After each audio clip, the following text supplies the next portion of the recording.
Hi YouTube, I'm Yes Renault, and I am tired of always having to wait for guys to ask me out. They're like, you wouldn't have to wait if like you were just more attractive. No. Touche. So here come my tricks for how to ask a man out. Tip number 1, mind over matter. Mindset is the first part of the equation. It's not gonna work if you go into it with a mindset of desperation, where you're focused on, will he like me, will he not like me? Right now it doesn't matter. Right now it matters, what do you want? I'm assuming what you want is to figure out whether or not this person is right for you. And to be honest, most people are gonna let you down anyway. So it's not really about what do they want. It's about will they meet your expectations? And probably is gonna be no. So have fun. Tip 2, the early girl gets the worm. Terribly named. As soon as you get the idea in your head that you want to ask the dude out, ask him out. You want to keep that in mind because if you do wait a little too long, that can accidentally make you start pedestaling him, and pedestaling anyone starts to make you a little more anxious and nervous. So we don't want that. We want like the most natural version of you, which is going to occur when you really don't know this person, when you just met them, when you have really nothing to lose. All right, number 3, to text or not to text? That is the question.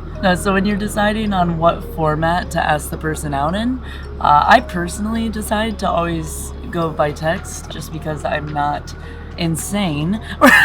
Like, I do not understand people who ask out in person. It's like adding unnecessary pressure. Text them, call them if you want, be in person if you want. Your choice. I text. Number 4. This one I call the alley-oop. This is one where if you don't really want to ask the guy out, you kind of just put a layup up there for him to boom dunk down on you. A lot of times, especially via like dating apps and stuff, guys will ask some stupid deep question over text that really shouldn't be asked over text. Examples include, what do you do for work? And how do you feel about Kanye West? And it's like, that's really more of an in-person question. You know, like, how am I supposed to answer that in a dinky text? And so I'll tell them that. I'll be like, that's really more of an in-person question. Winky face. And that's when the guy sees his opportunity to ask you out, and he'll be like, oh, okay, when do you want to grab drinks and talk about it? And that is how I've asked many a man out without actually asking him out. Tip number 5. Now this one is what I call the wink wink. Whatever you text, make sure that it's confident, lighthearted, and probably you want to sprinkle in a winky face somewhere in there. You're just gonna want to. I don't make the rules. I'm just a player. Okay. So I remember once, and this is a little dorky even for my taste, but once I texted this guy and I was like, hey, so-and-so, like, do you want to go out? I'm single as a can of Pringles right now, and I was just wondering if you and I would get along. Right, so there's absolutely no pressure. It doesn't show that I'm absolutely obsessed with him. It's just like, oh, I'm awesome. Maybe you're awesome. Let's see. Winky face. Don't forget the winky. But don't put 2 winkies just because I said wink wink. Put 1 winky. And use the old school one, because the new school one is all about like, oh, haha, we're playing.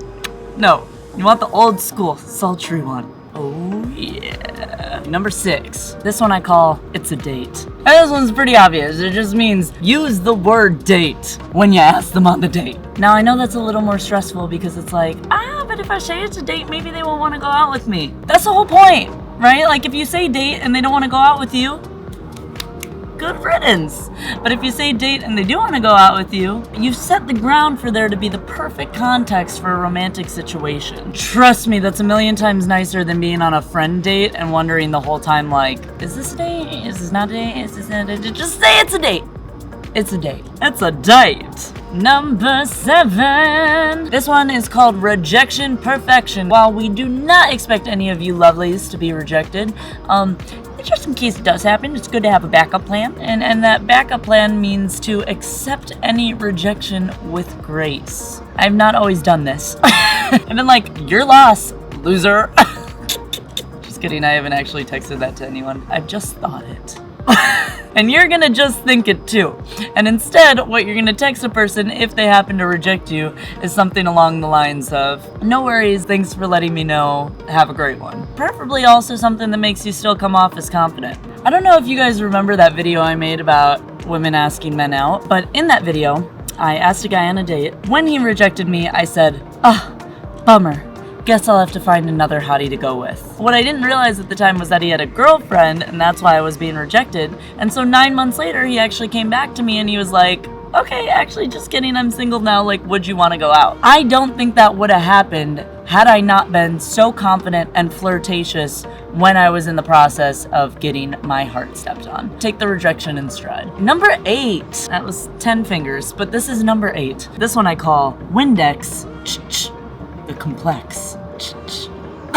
If there's any ambiguity, ask for clarity. I don't know what it is about a lot of people, but they like to keep their options open, and sometimes people write something like, I'll let you know if it works. And it's like, excuse me? Like, I just worked up all my courage to ask you out, and you just gave me this answer? No, that is not gonna work for us. We are either gonna text back something that provides urgency, or we are gonna take back our offer, right? We're just gonna treat him like a window during spring cleaning and get the clarity we deserve. All right, a whole bunch of party people just showed up and started partying on the roof, so I had to come over to the other side, so scene change. But yeah, no, when a guy tries to play a practical joke on you and say, I'll let you know if I actually want to go on that date, I would say something to him along the lines of, cool, but the offer turns into a pumpkin at midnight, so if you want to stop being a little Princess Cinderella and let me know yes or no, that'd be great. Right? Or if you want to say it a little less aggressively, you can do what I've also done, which is just text something along the lines of, okay, no worries, but my schedule fills up pretty fast, so no guarantees, I'll still have time then. That usually does the trick.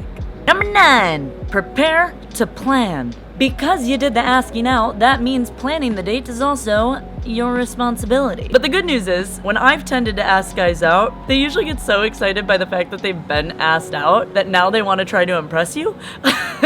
And so they'll try to take back control of the reins and do the planning. Doesn't always happen, so prepare to plan, but you know, sometimes they'll just take over. All right, number 10. Along the same lines, prepare to pay. Again, the guy will usually flip the script and try and pay, but just in case he doesn't, get your checkbook in check.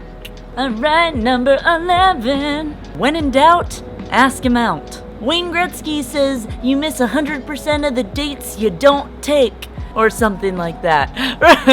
You miss 100% of the dates you don't ask for. I remember once there was actually this guy who I was really into, but then I started doubting whether or not he liked me. And so I shot him off a text because honestly I thought he was just gonna put me out of my misery. And I'm like, you know what? He'll tell me no, it'll be great, I'll cry it out, I'll be back to normal tomorrow. And to my surprise, he accepted and we ended up dating for a month. So you never know. When in doubt, ask him out. And number 12 is what I call out of sight, out of mind. After you fire off that text, I want you to, boom, throw your phone across the room and don't look at it for the next 30 minutes at least. Probably like at 30 minutes, look at it so that you're not taking too long to respond if he's already texted you back. But don't look at it for 30 minutes. The only thing that's going to bring you is anxiety and pain.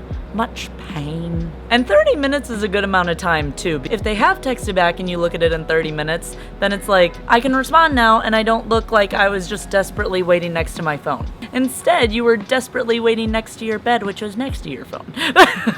But they don't need to know that. Faking that you have a life is almost as good as actually having a life. And on that note, I should get back to my very important life that I have to live. Goodbye!